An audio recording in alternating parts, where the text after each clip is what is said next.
everybody, and welcome to the Chin Up Show. This is Kenneth Chin, together with my panel of very, very faithful servants of God. And tonight we're going to get deep into some questions that I believe will really bless all of you when you hear the answers coming, especially from Pastor Benji and Pastor Michelle. So if you don't know, we are here in Osaka, here at the hub. We call it the hub, especially when our missionaries are living there. They're using the hub for the glory of God. They're using the hub to serve the Lord and to have homes. So here we are at the hub where Pastor Benji and Michelle call home here in Osaka, and their son Jess fell asleep. Actually, we don't have to whisper. According to Pastor Michelle, even if you were shouting here, he's gone to the La La Land where he's sleeping well, and I think he's really tired lah. He's really tired, and today maybe a little bit more cranky than usual. But even in his crankiness, I think he's already very good lah. Very good, we must say. And we just came back from dinner, and so I want to say that this is the first time I'm doing this. The church gave me a new camera.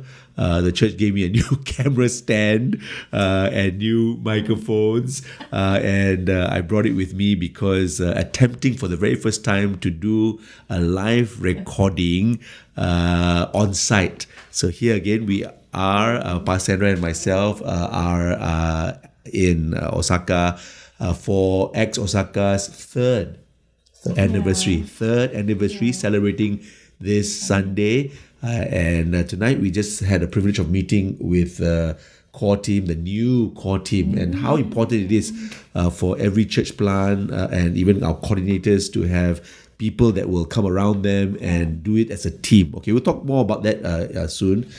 We're supposed to record this tonight and send it back to KL, and KL under Pastor Elvin and Pastor Stephen will make sure that it's all edited and ready to go by Thursday evening. Okay, we're trying to make it on time.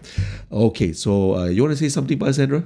Hi everybody, and welcome into the hub, the home where Pastor Benji, Pastor Michelle have done so much to reach different ones. It's homes it's homes on Fridays. It's worship Sundays as well.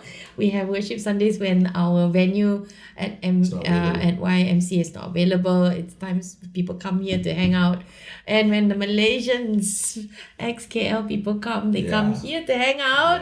So we're in this cozy space. Yes. I think not just ex-Malaysia, we got people like all Pastor over. Pastor Kaji coming, Pastor Joel and VJ has come. I think different ones. Andrew and Denise. That's right. They're now in Japan, but they were from Bristol. And of course, the rest of the family are invited to come and be a part of what God is doing here in Acts Osaka. But make sure you give them advance notice, okay? Don't just surprise them because they love you, but not that much. No, I'm kidding. So very, very good. So here we are, wanting to get the story, the wonderful, wonderful, life-changing story from Pastor Benji, Pastor Michelle. We'll say a few things about them in a bit. I want to say that Pastor Michelle was our campus pastor a couple of years ago. Yeah, more than 5 years ago. Because we've been here almost 5 years. And the campus students just really love her, and those who were under her care until today still remember her love for them, and how she would drive a car and pick them up and for meetings, etc., etc. So just in a very short way to say that you have been so significant in the campus students' lives, and now you're here serving with your husband, and there's just no retirement in serving the Lord, and we just go and grow from strength to strength, glory to glory, and now you're serving together, not only with your husband, with your son also, right? We can consider that. As for me and my house, we will serve the Lord. Yeah. Anything you want to say about Michelle? Some reminiscing here now. Wow. we were just saying at dinner Same how homes. we were in the same homes for a little while when she came from Moa. Yeah. And she came here to study, but that's such a long time ago. Came to Came to KL from Moa to KL as a student, and then later on, she joined us on our worship team.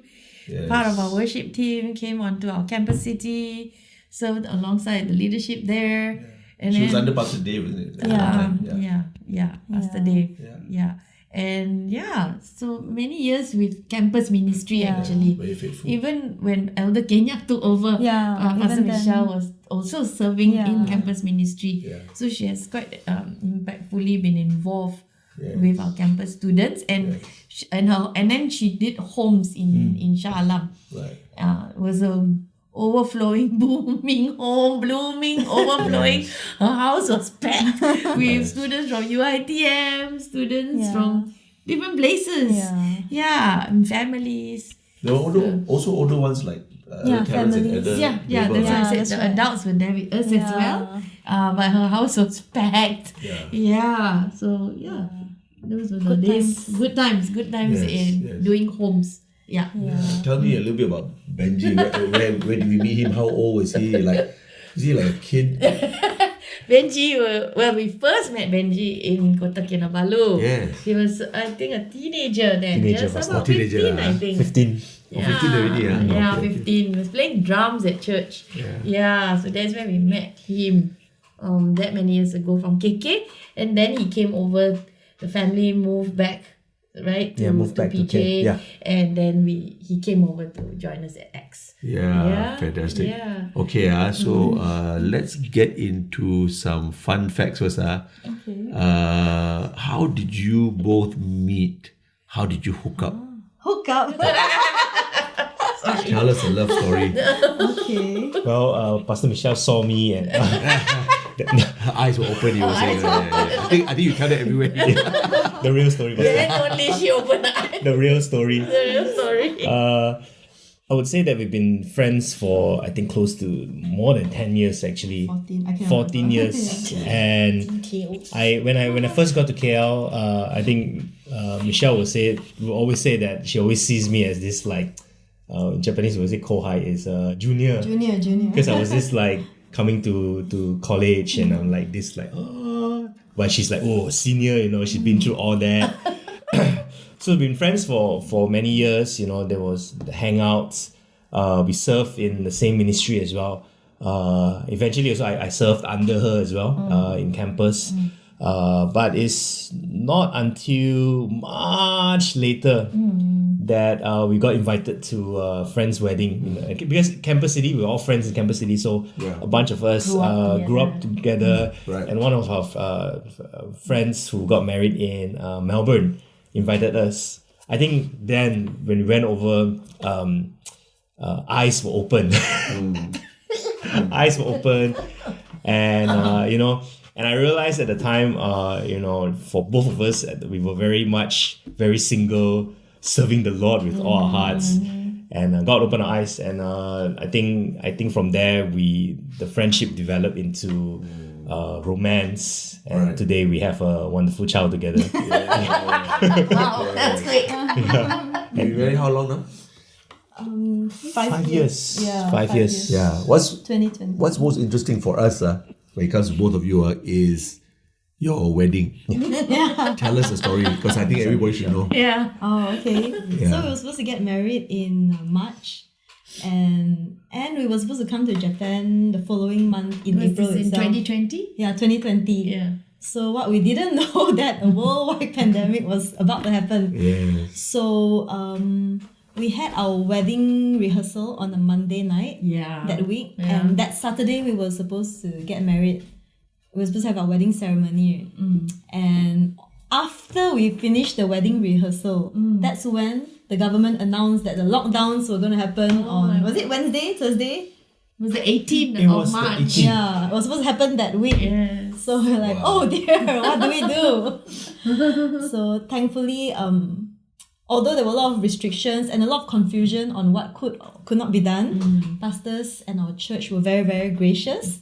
to still conduct our wedding for us, even though it was a small party. They were even willing to open up their own home for us to have it there. Yeah, so we had a very cozy one. Yeah, because I think they allowed A certain number, right? 20 at the max Ah. if it was a wedding. Right. But with all the restrictions, no friends. You were about to invite 600 at least.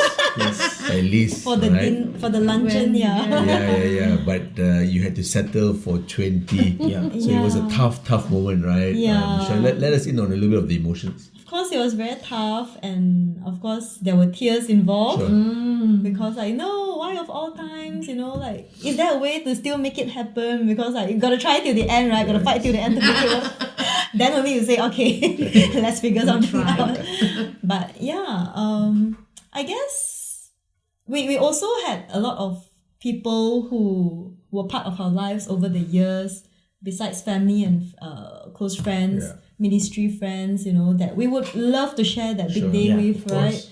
So of course it was disappointing that was not going to happen. Yeah. Especially now family can't even come together for that. That's right. Yeah, so of course there were tears, a bit of disappointment, but we just learned to surrender to God's plan. Yeah. And I guess it turned out for the better. So we streamed the I think because Yeah. we couldn't in a sense have the dinner, so we did something for the very first time what we call a watch party. Yeah. So my good friend John graciously recorded everything he did. So we all came together and watched. I think it was a fun time because the dinner did happen, just that everybody was eating on their own. Yeah. And it was pretty fun, everyone, even on the chat today, we did everything that we typically do at a Chinese wedding dinner, even the yam sing, yeah. even the hey, kiss, it was fun in the end, really. Although it was sad but God really turned it around for us. God turn it around. Yeah, He's definitely a master in turning things around. Amen. Right? This is the God we serve. So definitely very memorable and very meaningful also at the same time, even though challenging, but God is good, and if we keep our eyes and mind on Him, He turns the evil into good, the bad into good. So I want to remind the audience that I started on DREAM Malaysia series. So I'm dedicating my retired life. I know there's no retirement in God, but retired from my duties as a senior pastor, daily duties as senior pastor. And the Lord said to me to launch out back into Malaysia, back for Malaysia, especially Malaysia. It's not to say exclusively Malaysia, but especially Malaysia for now, because Malaysia needs the Lord. So with that, I am also launching a new Chin Up series. Don't know how long I'll do it for, but definitely want the rest of Malaysia to know that God is interested to see Malaysia revived, Malaysia saved. So DREAM stands for Discipleship, Revival, Evangelism, Action and Missions. And so tonight I think we might even touch on more than one letter, because you will probably be talking about how you guys were discipled. I am quite sure. And I think you're probably going to speak into the whole thing about how your hearts were revived, even to serve the Lord here in Japan. It really does take fire within to do something like this, because it's not easy. And you probably can tell us how not easy it is to serve the Lord in Japan. And of course, the last letter, M, missions. And I think maybe we might even dwell more into that, because I would like to definitely see young Malaysians have a heart for the world, have a heart for missions. We say that missions is God's heartbeat. And so we don't always get to see younger people, young couples go out to serve the Lord in this kind of a situation, especially from Asia, especially from Malaysia. Now we've heard about this maybe from the West a lot. 19-year-olds go out, 23-year-olds go out, 29-year-olds go out. They go out as families, they go out with 3 children.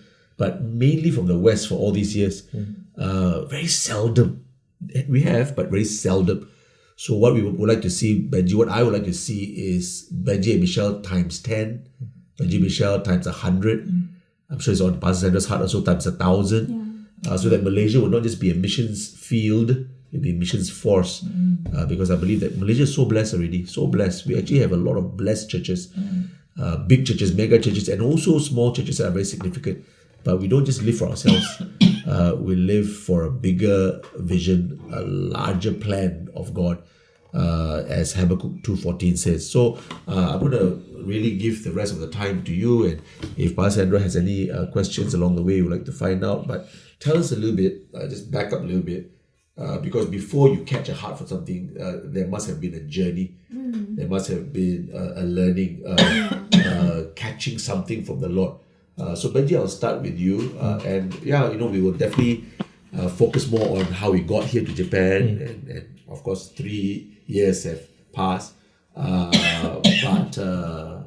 Let's start with prior, and then let's move in, and then Michelle, feel free anytime to chip in. But let's dig in so that it can really benefit those listeners out there, younger ones especially. Maybe some are studying, maybe some are also 15, the time we met you, and I'd like them to hear some real stuff tonight that can really be of help to them.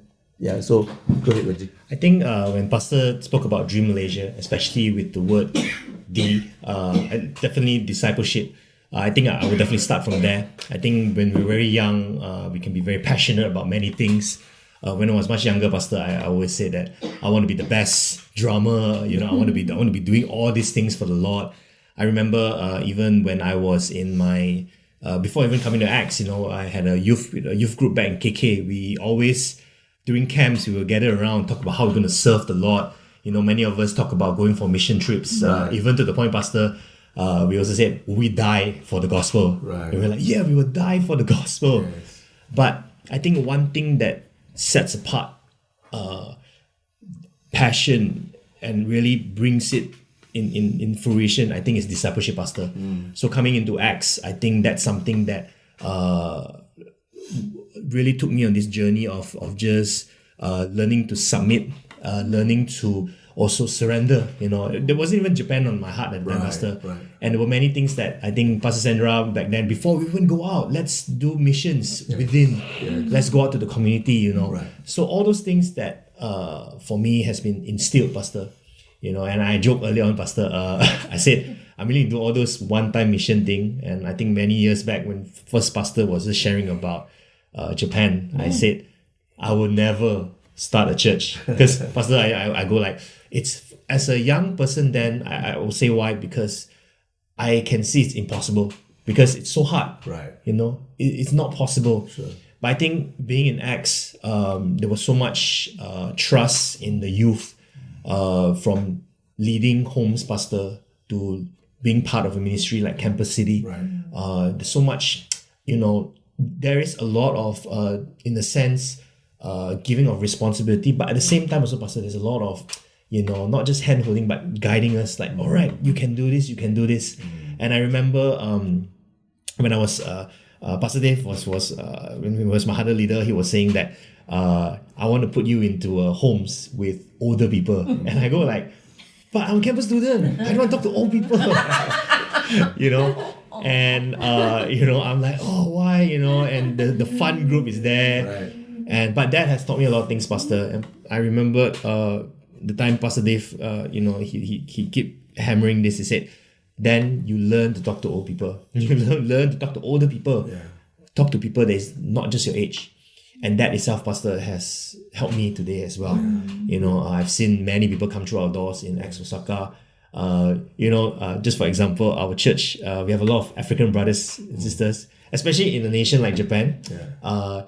People from different nations that's not, because they're such a homogeneous country, they will go like, not used to it. But for us, we're very quick. We had a brother from Congo came, and immediately I said, I know, is it Central Africa? He said, oh yeah. I said, wow, And I believe, Pastor, all this it's like God was training you, Pastor, even before before I knew it as well. He keeps doing that, right? I mean, most of our listeners should remember that our God doesn't just do things when He needs you.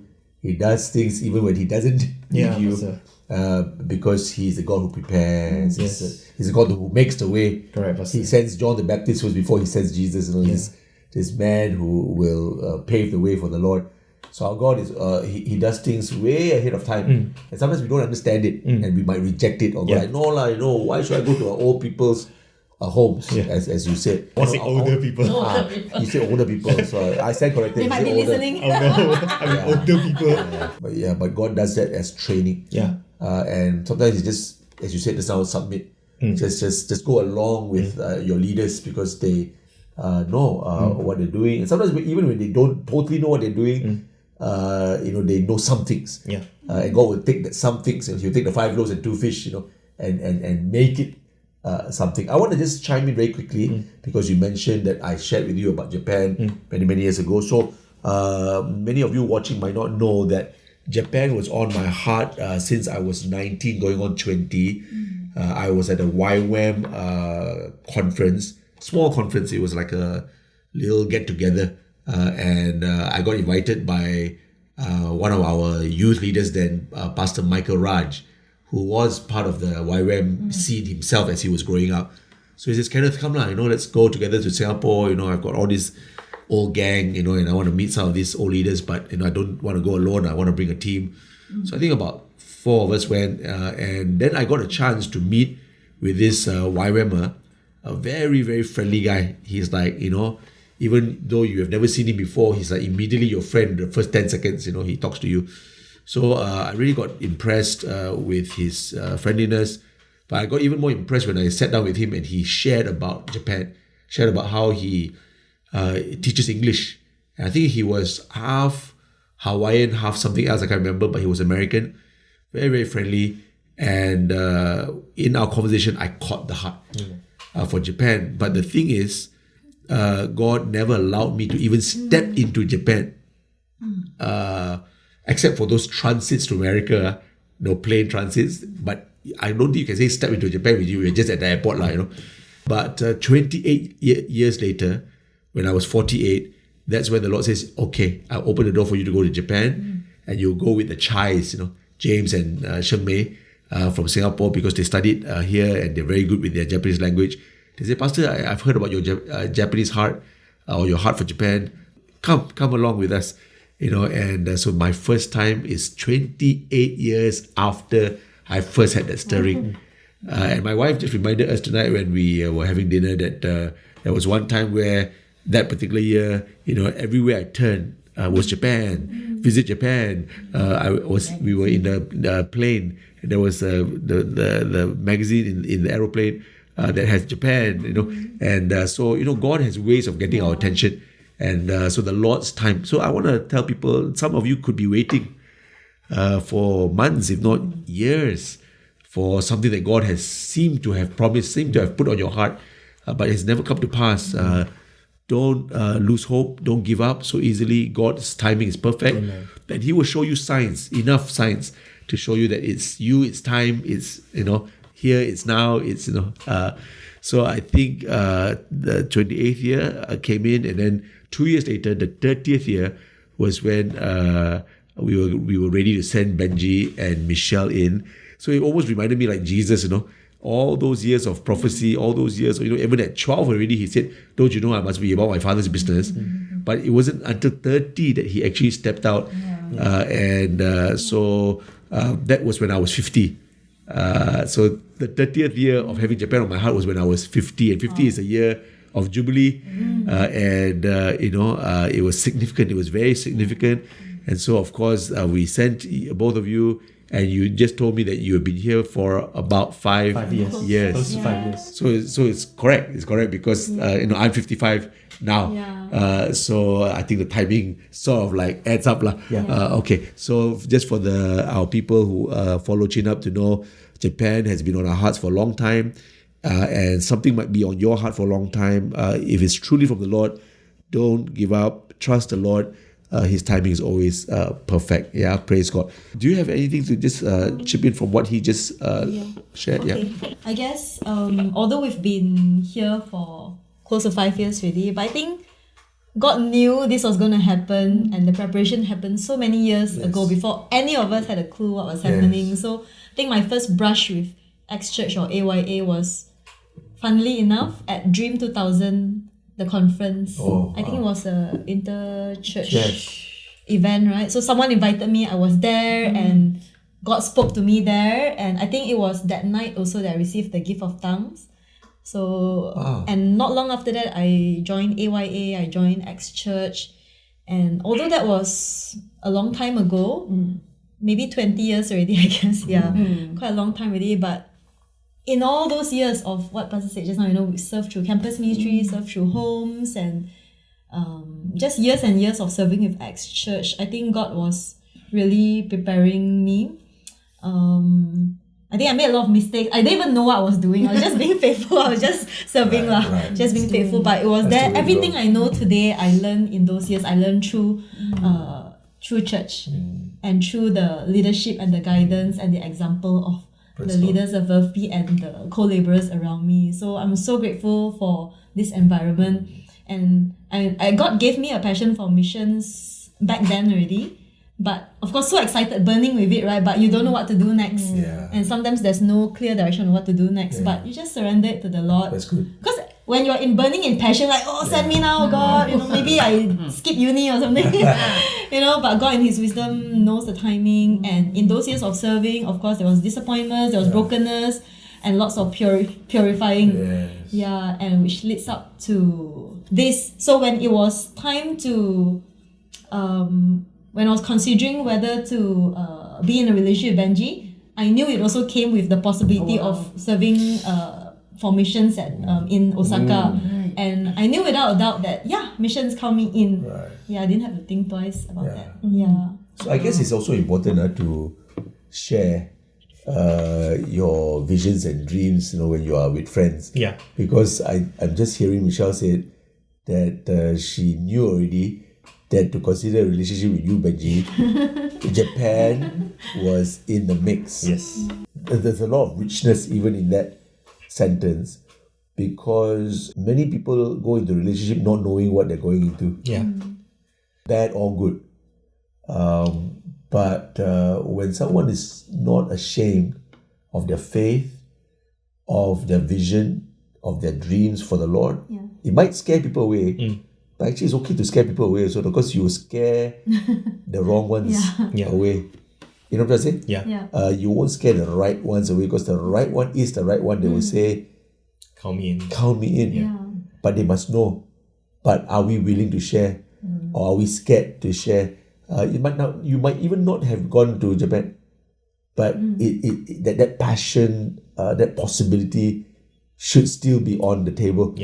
My wife actually also, had guys after her when she was growing up. Until today, she's still a real looker. But she also laid it out quite clearly that church was a priority, God was a priority, Thursday nights worship was a priority, missions was definitely her destination. And so actually that is a real help to either draw in the right people, right? Or just dispel the ones who are not even close to being a candidate. I just really like what you said just now. It's like, if it's Benji, it could also be Japan. Can I take this? Can I handle this? And Benji, you must have been quite clear. Even in your sharing with friends, like, hey, Japan, and you might not even have known, but it came out of your pores. Which leads me to what happened, why were you so passionate? Let's move into this whole, when God captivates your heart, right? There's a fire. What happened? How did it happen? So I think, just to echo a little bit, Pastor, I think prior to that, I was in a relationship with another girl, and she's not a bad girl, but in terms of vision as well, I wanted to serve, but she didn't see the same way. And I remember the relationship just went off in the end. I remember Pastor Sandra prayed for me. And I don't know if you remember, Pastor, this is the prayer, the words that you said that stuck to today. She said that God guards what He's jealous for. And that's good. And I realized that to today I look back and say, if it's if it's not for that whole understanding of where in terms of where we're in the different vision, I won't be here today, Pastor. Right. And so after this whole thing, I was really rocking my single life. I was running my own business as well, and missions on my mind was always been, when church call conference, okay, I'll go for it. I'll sign up. Or community, I'll sign up. I'll go for it. And so long story short, I decided to do a short trip with my brother to Japan. And coming to Japan, for my work, just a little bit of background, I travel to a lot of places, Pastor. I've been to New Zealand, all the places that people want to retire. And people... What did you do again? Oh, I do advertisements. Okay. So I get to fly a lot, especially with airlines. So they flew me to places like Mauritius, very beautiful places. Right. But only Japan, after coming back from Japan, for some reason, the nights that follow was very weird. Because nowadays you see on TikTok or Instagram people who miss Japan. But for me, it was not the kind of miss, but it's a homesick. If you know the feeling of homesick, Pastor, it was so unreal that I go like, how can I feel this way for a country that I've only been for a week? Right. So speaking to my other leader, and at the time Joe Loy also tell me to pray about it, and then we will see how. And as the night progresses on, it became more and more heavy in my heart. A very weird sense of heaviness until, Pastor, there was one day that I couldn't take it, prayer service. I just went up to you, Pastor, and I said, I remember that. Pastor, I have this burden in my heart. And I mentioned to you, the moment you said, okay, let's explore this together, this burden was lifted, Pastor. Right. And then came this love for the language, for the people. I started learning the language, picking up.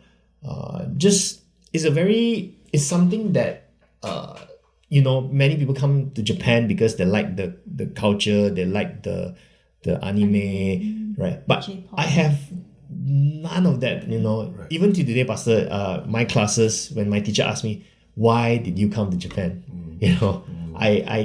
The first thing they say, is it anime? Is it because you love J-pop? You like J-drama? I said, no.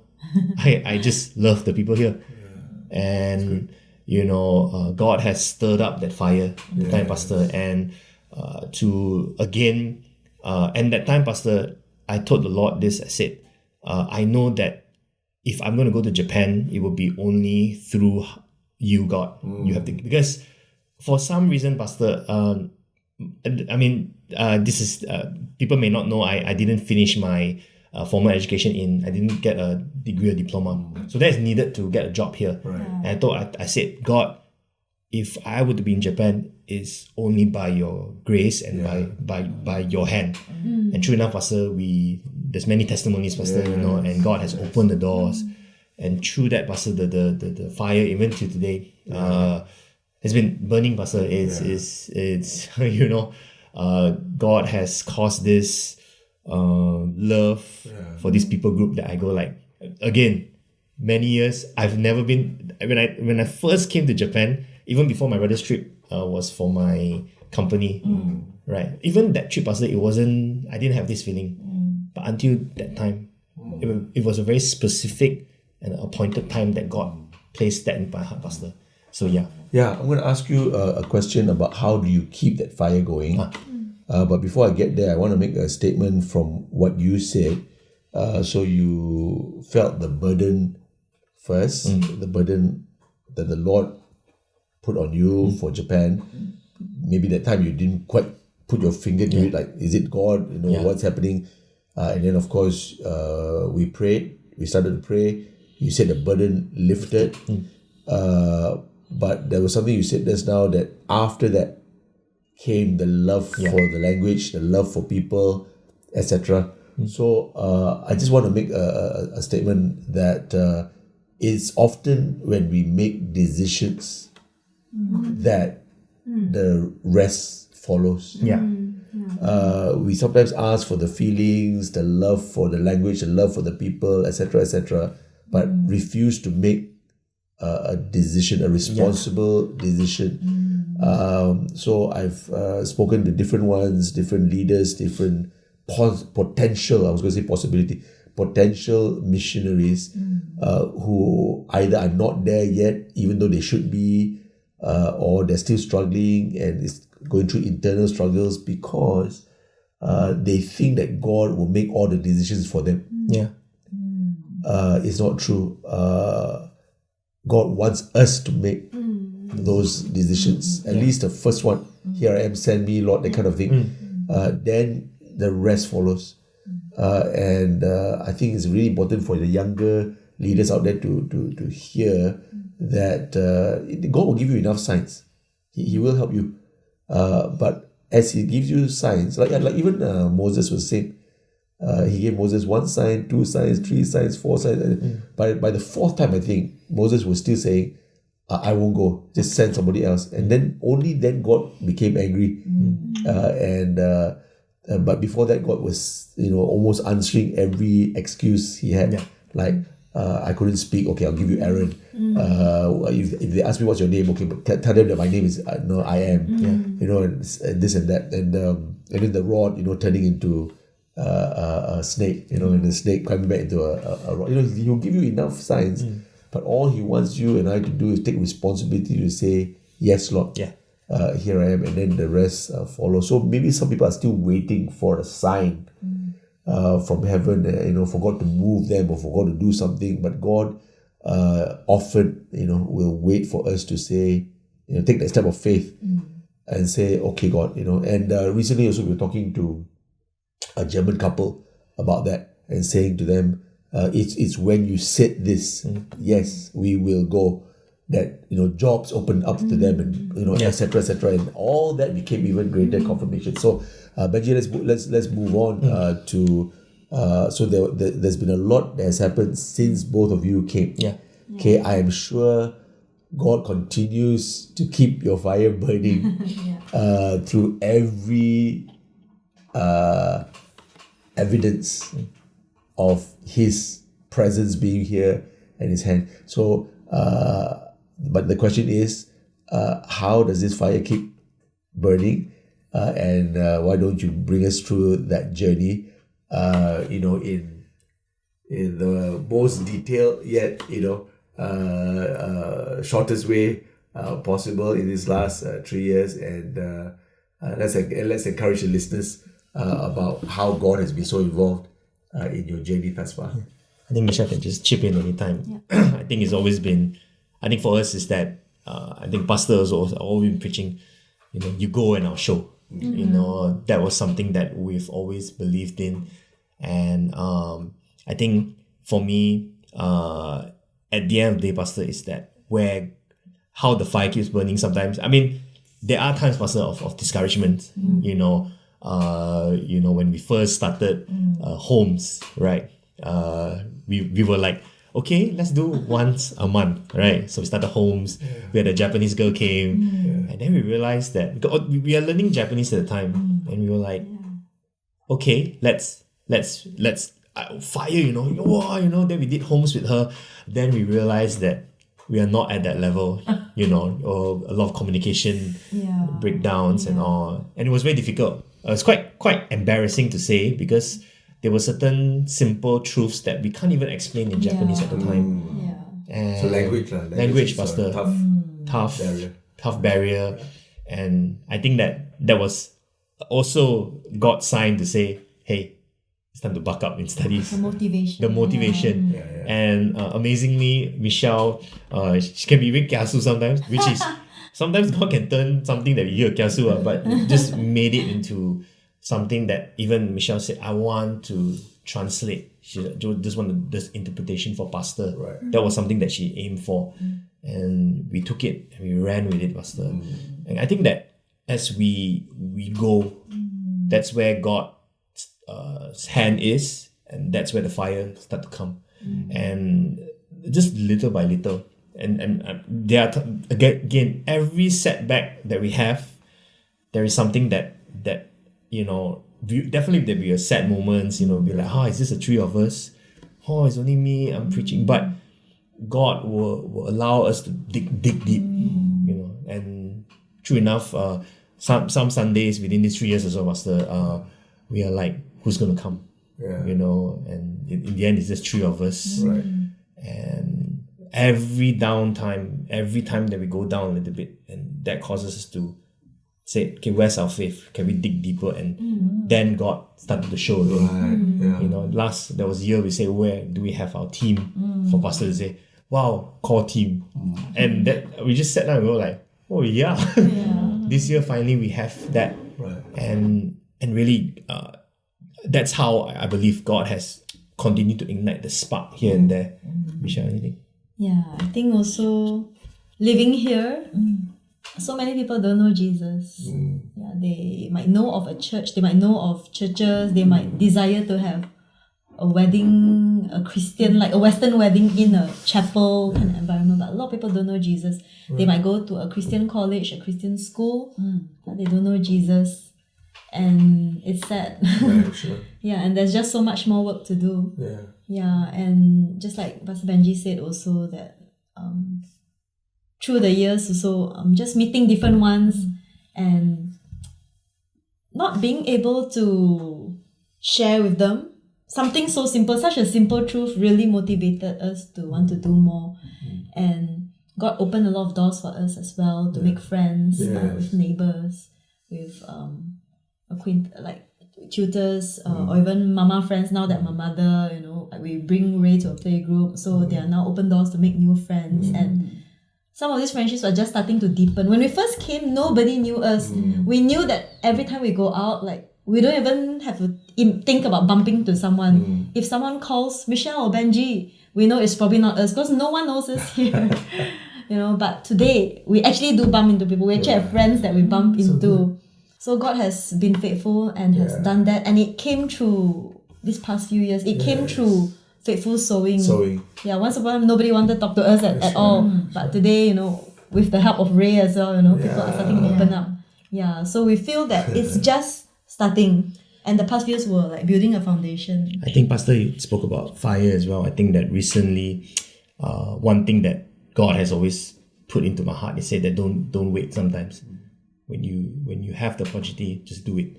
You know, and one of the stories, although we are here to reach out to the locals here as well, but Pastor Sandra always remind us that sometimes if God brings it to your doorstep, you know, just so into their lives.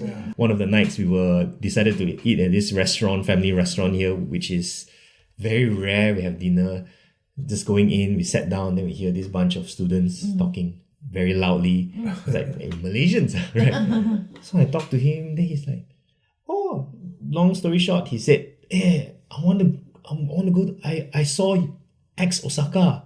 I was supposed to go last week. Oh, you know, and true enough, is this very young boy who not only came to church last Sunday, but brought friends. Wow. And that friend who's a non-Christian brought another friend. Oh. Wow. So sometimes, Pastor, I believe that we just need to be obedient to not only just be obedient to the Spirit, but sometimes we have to do. Just go. Right, Pastor? It's not just the beginning, but you keep the question is like, how do we keep the fire going? Is that I think that every time when we step out in faith and just do, the fire will come, Pastor. Pastor Sandra challenges. A lot of times it comes from leaders challenging us. Sometimes we look at the leader challenge. Why pastors like that so hard? We can go like, Pastor, do you not understand? So I think Pastor Sandra also said, I think it's time to do homes twice a month. At the time we're like, who's gonna come? And then at that time, Pastor, that was even before Acts Osaka. Weekly, Pastor, we have more than 10 people. Wow. And our hub, if there's a chance, if you come and talk to me, I can show you pictures of our doorway. It's just filled with shoes. The room that we put our stuff in was always filled with bags because everybody's that was just by going out. So good. And even for church as well, Pastor, sometimes when there's no one, we are very tempted to go like, why do we carry equipments to go to church? Right. when it's just the three of us. Especially in the summer. Especially in the summer, Pastor. I complain and I complain. And that, but Pastor, true enough, there were people that show up at church sometimes. And there were weeks that we were just thinking that, it's just a few of us. There was one Sunday, although visitors, but God is just saying that this is the possibility. Don't look down on the small. And through that, Pastor, by just doing, God just this fire keeps burning. It's like stoking the flames, Pastor. In order to what we call that, in order to have a fire, you need to feed the fire. So that's us, Pastor. But where do we get the wood? For me, it's always been discipleship. How people spurring us on. So yeah, Pastor, this is something that we can share. I was in the train together, of course, with Sandra and yourself, Benji, this morning. Benji came to the airport to pick us up, and we're talking about moments like this where the wind doesn't blow. The wind doesn't blow, and you feel so dry, so hot, so down and discouraged. And the wind is like the Holy Spirit. The wind is like God's help, God's miracle. But that's when you find that you have to dig deep and deeper still into yourself. You dig so deep that you actually find there are resources within that God has placed there that you will never find if it was not dry. You will never find if the wind blew all the time. I see two ways that the fire gets fanned. It gets fanned with the wind, and it gets fanned also with the wood. The wood goes in deep, right? And the wind comes from external. So there's an internal and external constantly at work. God comes through when we find that there's no more wood within us. But when the wind doesn't blow, it's probably because He knows there's something we have to dig deeper for. And so he almost feels like He leaves us alone, but He's not. He's like a father near enough, but not so near that He does what we are supposed to do ourselves, but near enough to catch us where we fall. But it's like, come on, son, you can do it. And it's in those times where we actually really mature, because we go like, wow, there's so much treasure in there. Like the Bible says, that this treasure is hidden in earthen vessels. But and then of course in that same scripture actually speaks about how we are pressed but not crushed, and so persecuted, not abandoned. So actually it is talking about hardship, and then same scripture, treasure. So the treasure and hardship actually, it goes together hand in hand. So this show could go on for at least another 3 more hours, just hearing, if you were to break down every testimony of how when you needed a visa, God presented a pastor outside of Acts Church here for many years, reputable, who could help you with a visa. And why should that pastor help you or help us? Acts, for that matter, because he's not from Acts, and but unless God had put on his heart. Then we have Pastor Rio, who out of the blue became our friend, and I still remember how I first heard that name. It was a camp that I was supposed to speak at, and then the leaders came to me last minute and said, Pastor Kenneth, we decided as a leadership to take this camp out on our own, because God was leading us to go deeper into our own self. And I understood that immediately, and I said, of course, don't worry about, I'm okay. But it says, but I did hear that you're going to go to Japan to start, and we have this friend, Rio. So what turned out to be like, I didn't get to speak at this camp, but then actually God's plan was to introduce Pastor Rio to us, who has become such an amazing blessing to Acts Osaka. And so in every juncture, God's wind was there, and when He was not there, like when 3 of you, your wife and your son, were the only ones in church, and you were preaching sort of to the choir, I think Michelle, you told me one time, even said, "Hey Benji, you didn't look like you were just preaching to us. You looked like you were preaching to a whole crowd of people." I mean, that was how Choi Yong-gi also used to say, "I saw 3,000 people in my mind when I was preaching, but actually there was only 300." And then the leaders will come up to me and say, "Why you preach so loud? Like there was so many people." He said, "I was not preaching to 300. I was preaching to the vision that I can see." So sometimes we preach to what we can see with our own naked eyes, but real visionaries preach to the vision that God has given them. I think we need to remember that. So that's so good. And again, if we were to go through, even this new core team that you're building, these people were not there maybe a year ago in that sense, but God just knows when to bring them and how to encourage us. And so if there's anyone out there who's feeling discouraged, down, dry, just wait upon the Lord, trust Him, continue to be faithful, amen. Continue to just do what you've been called to do, because God knows exactly when you need that wind, when you need that wind, and if He doesn't come through in a way that you think He should, dig deep. Dig deep, because there is something that He wants you to find, the resources from within that, when you discover it and draw it out, man, you're going to be like totally a different person each time you discover treasure within you. So the revival or the fanning of that flame is very important, but it does come, I believe, through these two ways. God allowing wind or allowing you to go deeper into yourself, and just God showing up again and again. Praise God. I want to go now into our final letter of dream, because you guys are missionaries to Japan. Let's talk about missions now, and maybe our missions pastor will chime in here and there. But Benji, before you and Michelle came here, you were actually leading a Japanese fellowship. Yes.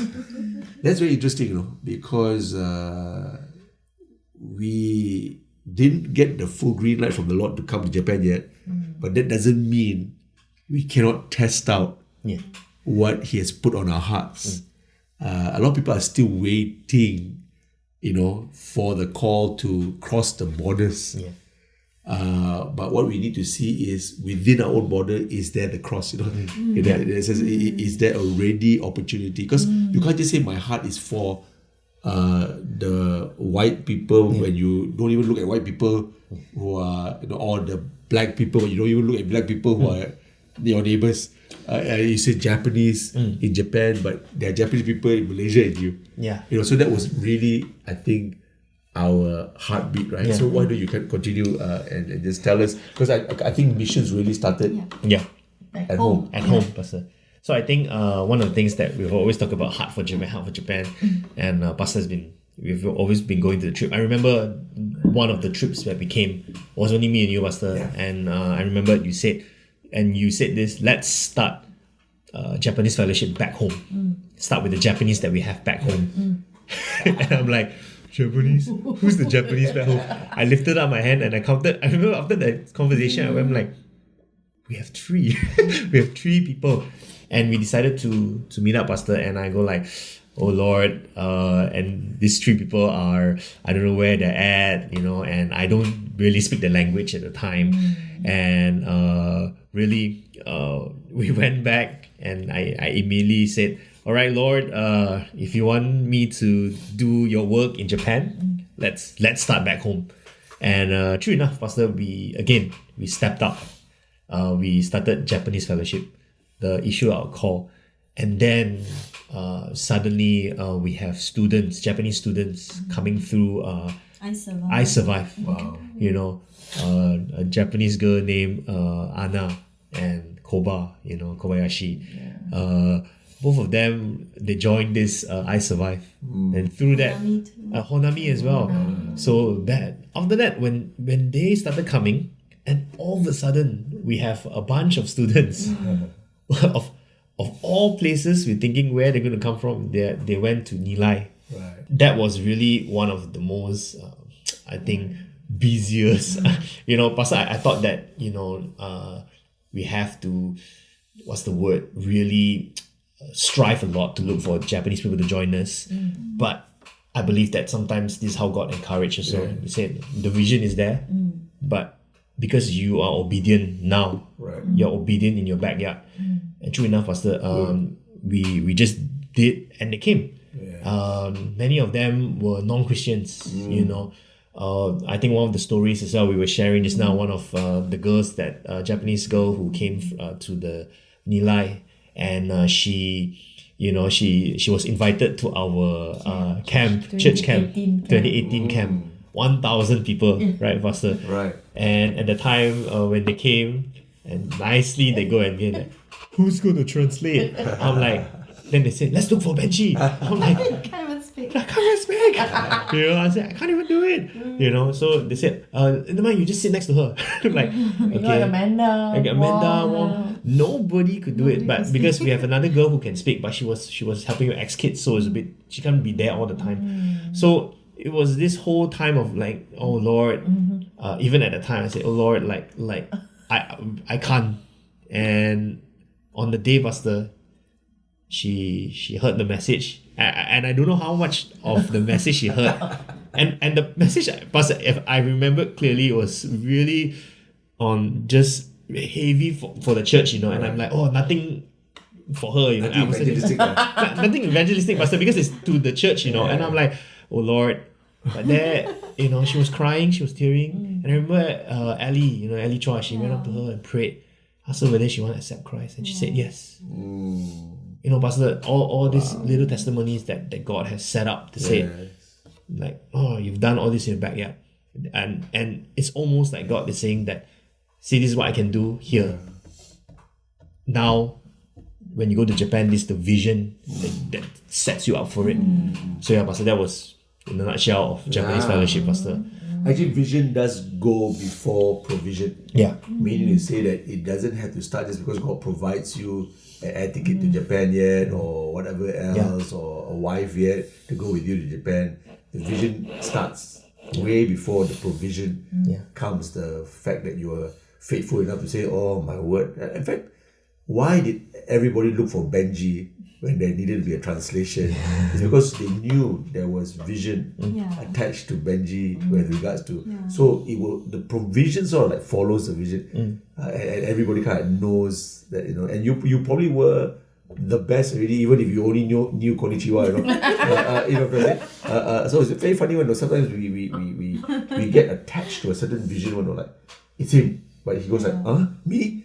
You're just surrounded by this aura of the vision, you know, and then being faithful to that, trying to even sit next to this person and trying to translate and trying and maybe even many failures along the way, many mistakes along the way, but the vision kind of attaches, it sticks to you, you know, and then faithfully, you know, bit by bit, you know, the Lord starts providing. And then the etiquette, and then, you know, or even before that, the wife will go with you to Japan, and then the etiquettes, and then the, you know, right, the hub, and then, you know, every other thing, and until today still providing lah. So praise God. You want to add anything to that, because you're still very passionate about Japanese fellowship, even though Benji So little. No, so we said that we had that first student. We hadn't had the fellowship yet, I don't think. Or have we started the The fellowship? time we which student was that? The one at the camp, Reina. Reina. We already had the already fellowship. had the fellowship already, So we Pastor. started with the bowling and all that Yeah, the already. bowling that time was the first time. Okay. And maybe it's then because of the fellowship that God starts bringing that's people. why then the significant person came to make a confirmation that we can do this, and then other students came, and then you were very much involved. I can't remember if you were there yet. Not at the beginning No, I yet, was- because there was no relationship Capacity yet. of campus ministry. Yeah, So yeah. we were meeting these students through I Survive. Ah, And we were like channeling, oh, we have a Japanese fellowship, how convenient. So we were like Right. trying to bring them there. correct. Yeah. So it had small beginnings lah. And we had the afternoon 4 p.m. Sunday 4 p.m. fellowship. Yeah. Yeah, we had a homes as well, Pastor. We had a home. Yes. Oh my word. Specific Japanese homes as well. Wow. Yeah. So we had to try different things lah. Yeah. And then different people came alongside us who put their hands Into the plan. for the season time that they were with us. they added value lah, and we kept building. And then God brought John, Poon, and Melanie, and Jolene, and Joel, Dr. Joel Edward, who are people who could speak the language, right? Always at the right time, right? Yeah. He puts it on people's hearts They had to continue with the ministry. Yeah. so how God brings people, even the girl that we had our first Christmas at her house. She's now in Singapore. Yeah. Wan Wan Chi. Chi. She also she was the best already. Oh yeah. So, Pastor, I only knew that she could speak Japanese at the camp. Oh. That was the first time I met her. Right. I never met her before. They said, yeah, Wan Chi can speak. Then I'm like, who is she?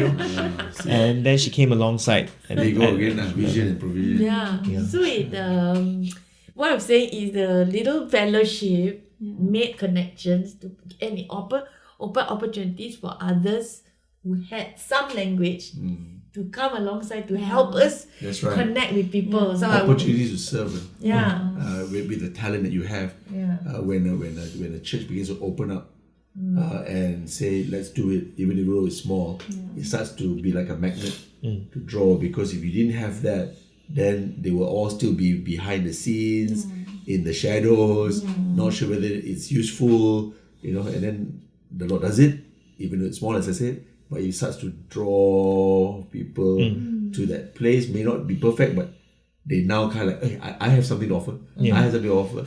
And that's where even people who are the quietest in your church starts to rise. So I'm just thinking, they are now here.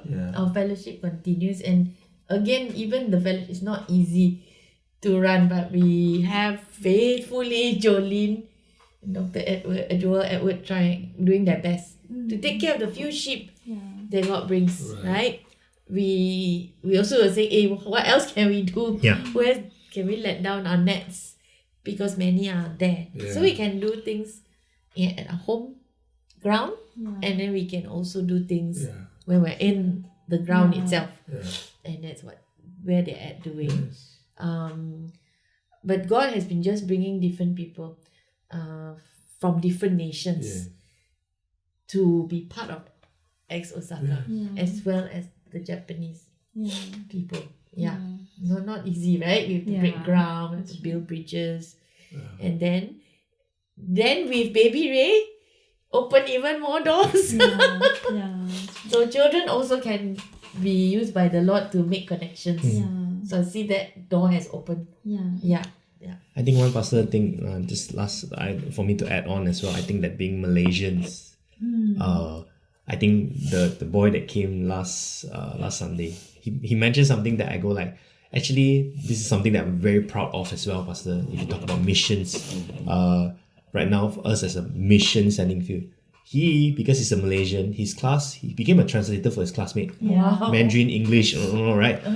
Coming here, we spoke so many languages. We can not say assimilate to the culture. We can eat anything. Very versatile. Very versatile, Pastor.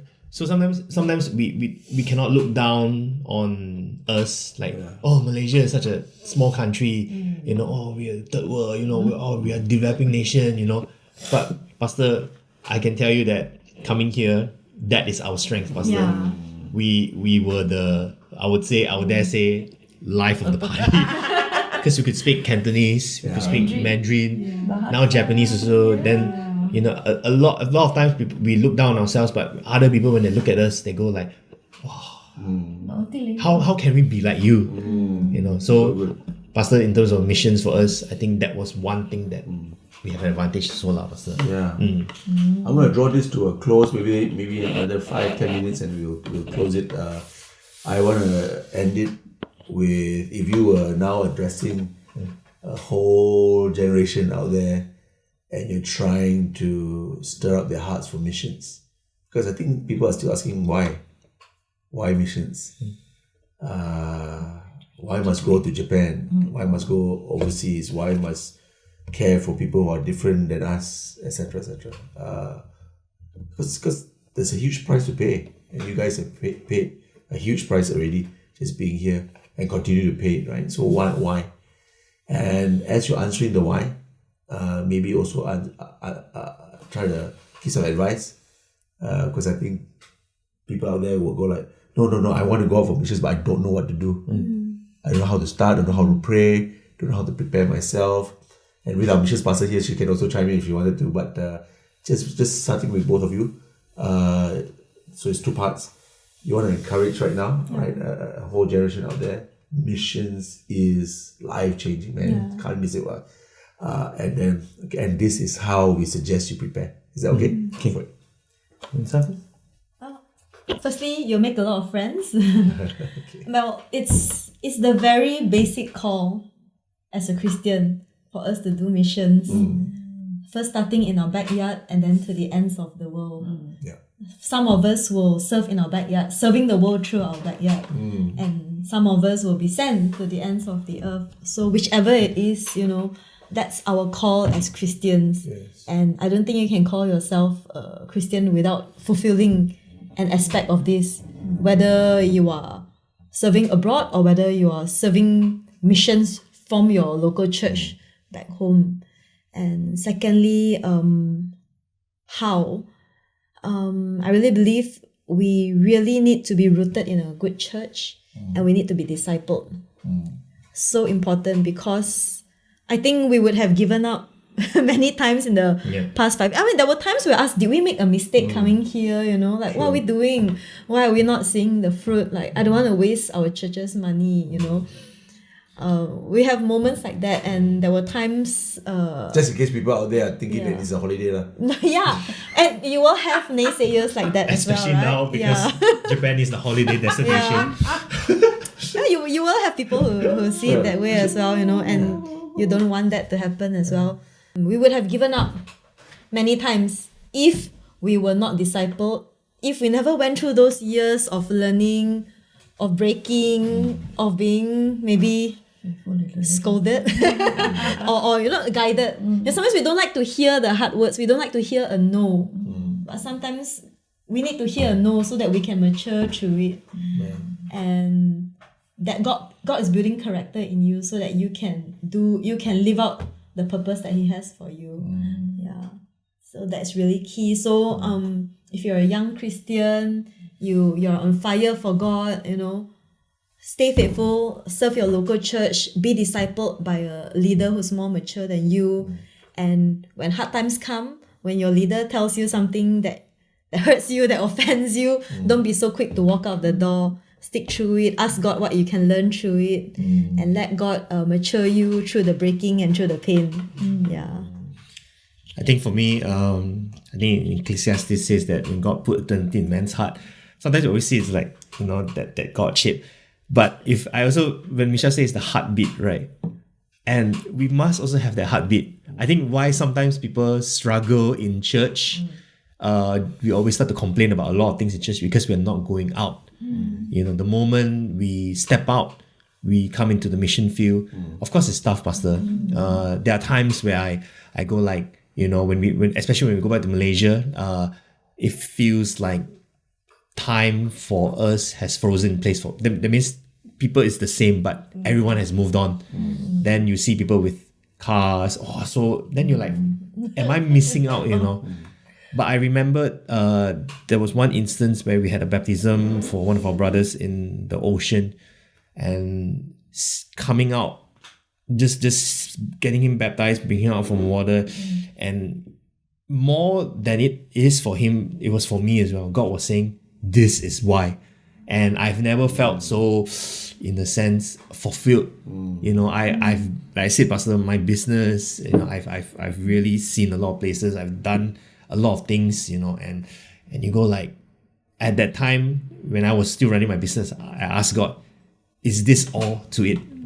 But until when I gave it all up, and I'm not, there are some of us that are called to it, right? Some of us have different calling, but when I was doing that, God was saying, this is why, and it was something more eternal than it is, Pastor. But if you ask me to give an advice right now, same thing with Michelle, get yourself rooted in the church. I believe in the counsel of many, there's safety. Sometimes we have very big dreams of going to missions, but having a pastor or having a leader walk you through it. sometimes there are times where when the leaders disagree with us, we go like, yeah, you don't believe in, you don't believe in my dream, you don't believe in this vision that God gave me. But sometimes I believe that God has placed them over our lives for a reason. And true enough, Pastor, you have guided us. And I think that one of the things that was evident of it when you told us, when you said this to me, we need to do something in our backyard, do Japanese fellowship. And Pastor, simple thing like that, by just submitting to your leaders and just going with that faithfully. I think that was something that has helped me to not only not say thrive, but this 5 years here has just taught me to learn to be faithful and just learn to just not only submit to leadership but also submit to God in many things and to go out by faith, Pastor. So yeah, that's my advice, Pastor. I think, as we said earlier, as we started this show, that everything actually prepares us. Everything that God is doing. I think we agreed with that. So let's not take anything to be too trivial, right? So like someone says, go throw the rubbish. It's very trivial. How could God be preparing me with throwing the rubbish for missions, right? How could God, like right now, I'm sure you're counseling people also who come your way, but then how did you know how to counsel them that way if you weren't counseled like that way also before? And how did you know that was the standard if you didn't have to go through the standard? And there's so many things, and maybe I will continue to press in for a few more practical tips from you, because now that you're here for almost 5 years, that if there's any other practicals, but I think generally what I hear is that don't take anything for granted lah. Wherever you are right now, just listen and do as if everything was part of preparing you. Don't pick and choose. Like the easy ones can't be lah. The ones that don't make sense can't be lah. I only want the Bible school stuff, the paper qualification, when someone talks about speaking in tongues and anything spiritual that may be, but it could also be the physical, it could also be the emotional that God uses to prepare you.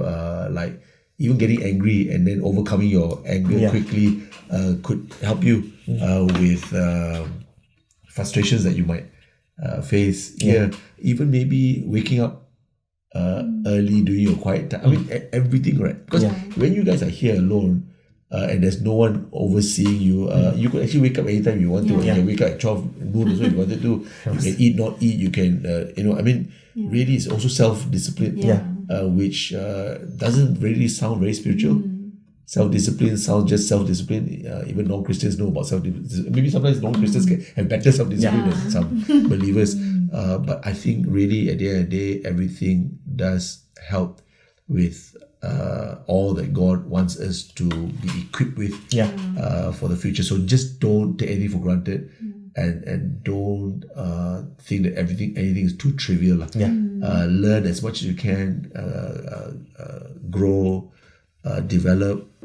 Just embrace whatever comes your way in the best way possible. I think that's all really, really helpful, Benji, Michelle, and thinking about one more thing that you said, both of you said it. It's not until you go out that you actually know and appreciate what you have. I think it was last Huddle One meeting where Jason Martin stood up and said, I encourage all of you to go out to one of our church plants. Then you will know how hard our church plant coordinators work. Not to take for granted the leaders that you have, the people that you have. He said that he just came back from Acts Osaka and he sees how hard Pastor Paul and Cheryl works, and sometimes they are just on their own. People come and go. There's a lot of transition. There's a lot of people just coming for a short stint, or as students to Iskandar. But he says what happens is that you come back really appreciating what you have, or at least understanding more of why God put you through some of these things. So going out, coming back to the heart for missions, God knows that going out of our comfort zone actually does a lot of good for us. And I think at the end of the day, that is the summary of missions. Going out. Even if you're still in KL, going out of comfort zone is going out of your own familiarity. Because people are very comfortable with what they're familiar with their own colors, skin color, familiar with their own language. But once you have to start learning someone else's language, it's mafan, it's troublesome. Once you have to start, going to someone else's party, and the food is different from what you are familiar with, But in going out, just letting yourself get out of your comfort zone. God knew from the start, because He made us, He created us. He knew from the start that we need it actually. It's not even an option. It's a choice, but it's not even an option. It is really, really good for us. And back in KL, we're telling people to remember the Orang Asli. Remember all these, because in that our lives actually become richer. Even though the world says we become poorer, because there's a lot of things you have to give up. So in giving up, you look like you're poorer, but actually you guys end up richer. Richer in so many ways, because that is God's plan. And so if we cut out missions, we cut out a huge part of God's plan for our development and our discovery. And the joke that I have is, if you cut out M, you only have DREA, DREA. The dream will never be fulfilled without the M. Pastor Sandra, you have anything else you want to? Because I still want to take another minute or two, because I still think that you have one or two more practical advice to give them. Like, for example, one of the practical advice for you, Benji, before you came to Japan, was don't come as a single. All practical. And I remember oh my word, and I knew it. I also knew it when the pastor told us that. I knew it. I said, yeah, that's true. And then we opened up ourselves to it and said, look, Lord, you didn't go straight away like, desperado. But then God orchestrated it, because He also knew that was important for you, and He was already preparing somebody, but we were open to it. Because we knew that was important to do. Okay, so practical stuff is coming. Right after I pass this to Pastor, do you have any other thoughts? Pastor, I'm not sure if whether this you think it's important, because while we are so thankful for those who are saying yes, and so just a thought to others and to you, and we've had this conversation. Saying yes to go is one step of obedience, and trusting that the work will have a place. I'm coming from another point of view of the one who sends, team that sends. I also don't want to abandon our missionaries to say that bye. I want that assurance to those who are sent. There's also a timing to return. Why? Because what's our job here? Is to reach someone, and to that someone we pray, whether it's a local or someone who will be here even longer term. The work can only, the successful work is always when a national can catch the same heart and be discipled to do the work. While we go and we want to remember the Lord's heart, why did He ask us to go and make disciples of all nations? Why? Because many have not yet heard. But I want to reiterate, we must also have the grace to pray for God to help you raise that. It may be a local. That's true. Or it could be someone that God has a plan for here. Aside from you being here over a season. Then there must be also the grace to return. Because like you said, sometimes when you go back, you feel like Malaysia stood still for you. And then when you go back, you might feel like, do I even want to come back?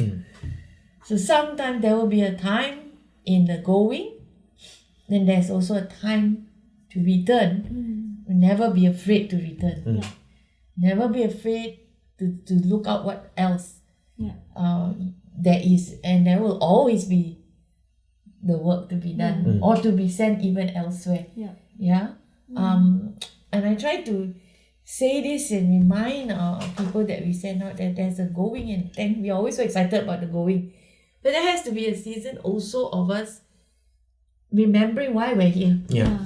And constantly asking the Lord for a national, for a someone that we can pass on to, because if the work will be done by the ones who can feel for their land is very powerful. And we've seen this with Botswana. When we handed it over to the local, they just ran with it. And our missionary came home. So we want people to go, whether short term or a longer term. But there's always I believe there's a timing, and for us to also be not afraid to come home. I feel many are afraid to come home because you don't know what you're coming home to, because Malaysia stood still for you when you left 5 years ago, 10 years ago.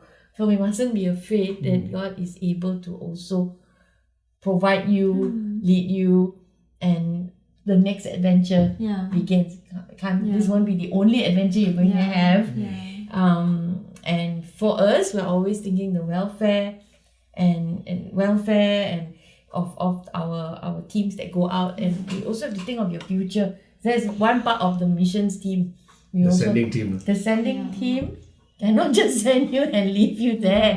I must remember we also need to know how to they call it missionary care and re-entry at some point. But also to be able to be not afraid. I just want to say, don't be afraid to come home. I think the fact is that you cannot do a good job in the land you're called to if you don't put your hands to the plow. You have to hold to that which God has given you. So it's a fact, it's a truth, but it's also a challenge, because when we hold on to what God has given us, we can also hold on too tightly. And I think this is where the delicate balance is. To not hold also cannot. Then you do a very shabby, shallow job. You got to get in as if you're here for life. And then be ready to let go, because it's not your life in a sense. It's good work, but it's not just, it's not God lah. You hold on to God, you don't hold on to only the work. So like some people have said it before, right? A lot of us do the work of the Lord, forgetting the Lord of the work. And I think the challenge will always be there that is my sending team asking me to just like just touch a little bit and go. You can't, because you will never do a good job. You have to really get into people's lives, so much so that you're part of that life. And then yet when he says time to let go, so that's the toughest part, because you're so ingrained into that already, and you cannot not, because like for example, like Jesus, he had to come, and it actually is called an incarnation ministry, not reincarnation, but incarnation means that he had to come into the human body. It means that he totally immersed God as a human being. But then when it was time to go at 33, he left, because his real home was with his father. But he couldn't have done a job that he was supposed to call if he didn't take the human form. Because he had to die as a human. So that's a challenge, because when we submerge ourselves into the Japanese culture, and Dave, submerge himself into the British culture, whatever it is, that is what a missionary really is. Jesus being the greatest missionary, who came and took our form, but yet knew my time has come, and so holding, but not holding on so tightly. So I think Bazan is correct, but that's also our job, the sending team job. And that's why we want our people to come back every year, if possible, to not lose also the friendship, the momentum of remembering who we are and stuff like that. But we also want you to make sure that you do your best when you are here. So you cannot but to say, okay, we are totally committed here. But in doing that, there's a danger to and now you're Japanese. Yeah. But in that sense you're not lah. Yeah. But neither are we also totally Malay. We're actually children of God lah, and our kingdom is not of this world, and we're totally committed to the Lord at the end of the day. So how long we stay, whatever it is actually at the end of the day the Lord must lead us, and He will lead, of course, your leaders, and He will lead the sending team, and together we'll discuss about this, as we discussed with Dave and Kat also. But Pastor Sandra is now, of course, as you can hear how passionate she is about this, is because we were also very young in sending people out, young as a mission group, young as a missions team sending out. But we've learned through the years that there is this balance of truth. Go all out, right? But remember that with God, there's always timing. So I know time is already getting late, and Alvin has a lot to edit. But just one or two more practical points and also encouragement, and then we'll close. Okay. Practical. Go ahead. Yeah, you go. Okay, I guess speaking about that also, Pastor, I think one very practical thing is that who's sending you? I think if we came here and just diva ourselves here, force our way here, I think it would have been very hard, because it's easy to say yes to God, and then but what keeps you going, what sustains you to finish the race that God has called you to here. So we're very, very grateful for our church who sent us, because there's so much support, not just financially, but the prayers, the care, someone is thinking about us, someone is thinking about our future. We have so many people, like friends from elsewhere, who sometimes check on us, hey, how are you guys doing? Do you all feel lonely? Do you get support from anyone? Like, I think we're alright. Because do you feel like very lonely, you're disconnected from people? I'm like, no, because we are so connected to our church, and they visit us so often, and we go back yearly for the Global Leaders Retreat, that we have never felt alone. Until today, we have never felt homesick. And we have never felt like, wow, we're so distant from our church. No, we are so supported. And Pastor thinking about the time when we have to come back, you always say that, I have to think about your future also, right? And I'm so glad that someone is thinking about has my welfare. So I'm so grateful for that, Pastor. I think I just going straight to practical. I think one of the things that is very important is language. I think Pastor specifically before we come here, Pastor said, let's take the language route. There's many routes we can take, but we took the language route. And I think by learning the language, you learn the culture. That's right. And when I say language, it's not like I'll take a little bit here and there, but when you dive into people's language, I think Pastor, I was telling pastors now, I mean, it's not a good thing, but sometimes it's embedded in us, like the so sorry, because you understand why they say the things they say. You understand the heartbeat. I think one of the missionaries did tell one time we had a chat. He said that I think what is important is speaking their heart language, because if you just use English to reach Japanese, yes, they might understand, but I think the heartbeat for them is their language. I think that's the one practical step. I think another practical step, I think just to reiterate what Pastor Kenneth said, you need to also know where you're heading to, the ground. When Pastor, before we came here, I think Pastor also had another pastor friend, Pastor Sam, and you sat down and you learn about what is needed to be here. I think one of the things that you caught was, do not send a single guy here, which makes sense after being here for 4 or 5 years. And I can tell you, Pastor, that if it's just a single guy, there's a lot of temptation. There's, but this is the culture here, then whatever that we like, every culture is different. Every culture has different, temptations. I think that you need to also understand and know your ground. I think that's one practical step as well, Pastor. And my encouragement, I think, if you ask me, if you have a heart for missions, and if you do say that I have a heart for these people, I think the first thing first is that we have to boil back down, Pastor, is to pray. I think commit. and to really spend time. And because I think that sometimes we can use mission as an excuse and say that, oh, I want to go to this country. But when I had this heart for Japan, I had to be very careful going like, am I going there because I wanted another life, or was very careful. So I have to really sit down and pray.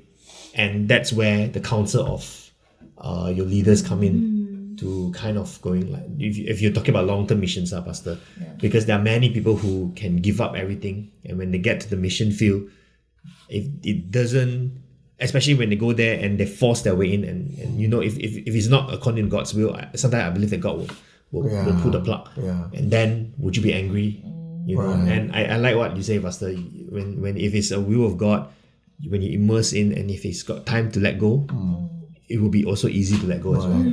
So if it's from God, so my encouragement is to really dig deep. Do your quiet time. Do not neglect all these small things, Pastor. So for me, that's the encouragement. It's a spiritual discipline. Spiritual discipline as well. Is discipline of prayer, especially. And I remember a statement many years ago, we'll only get as far on our feet as we've been on our knees. And I also like the fact that you mentioned research.